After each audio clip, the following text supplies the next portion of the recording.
If you ever wake up unable to breathe and the room feels occupied, but you live alone, don't panic, because panic makes it worse. And in Johannesburg, there is a pink building where people don't just wake up, they wake up gasping, clawing at their throats, in perfectly ventilated rooms.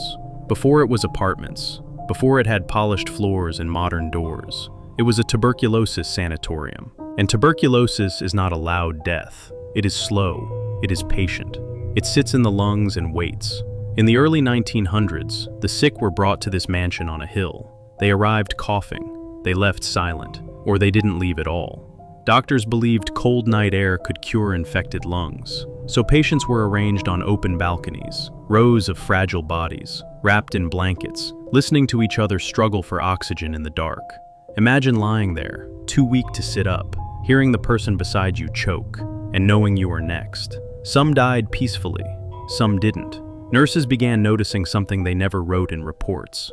After confirming a patient had passed, after checking for a pulse, after covering the face, they would hear it, a wet inhale, a shallow cough, from the same bed. They told themselves it was the wind, until the windows were closed, and it happened again.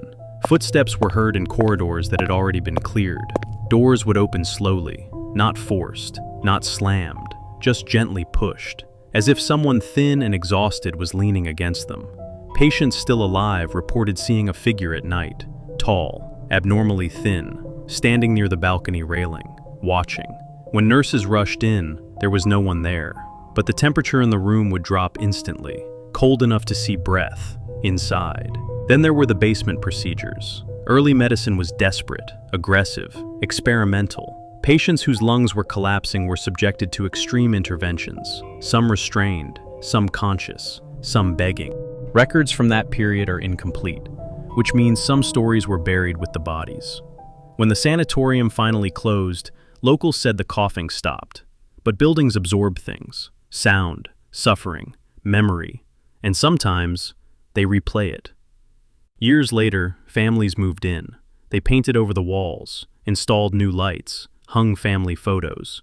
The first week was peaceful. It's always peaceful at first. Then the waking began. 3 a.m. Exactly. Residents described the same sensation, pressure on the chest, air that felt thick, as if the oxygen had been quietly reduced. Some tried opening windows. It didn't help.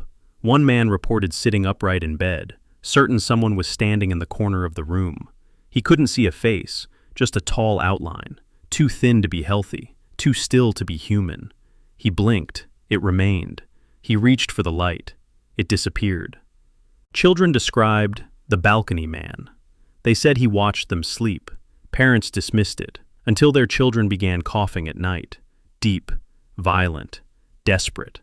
Medical tests showed nothing. Clear lungs, normal breathing. But only inside that building did the coughing return. When families moved away, the symptoms stopped, immediately. One tenant installed indoor cameras. At 3:11 a.m., the footage captured something unsettling. The bedroom door slowly creaked open. No visible force, no draft, just a gradual movement. Then, the audio picked up breathing. Not mechanical, not plumbing. Breathing. Slow, uneven, close to the microphone. There was no one in the room. Paranormal investigators later recorded faint whispers near the old balcony area. When enhanced, one phrase stood out: "I can't breathe." They could not determine where it came from. Here's what makes locals uncomfortable. The building was designed to isolate the sick, to contain the dying, and isolation leaves an imprint. Even today, residents report feeling watched from the balconies, from behind, from above, and sometimes, late at night, neighbors say they see a thin silhouette standing near the railing, on floors that are currently unoccupied. When security checks the apartments, they are empty. The pink walls remain, fresh paint, modern tenants, new life.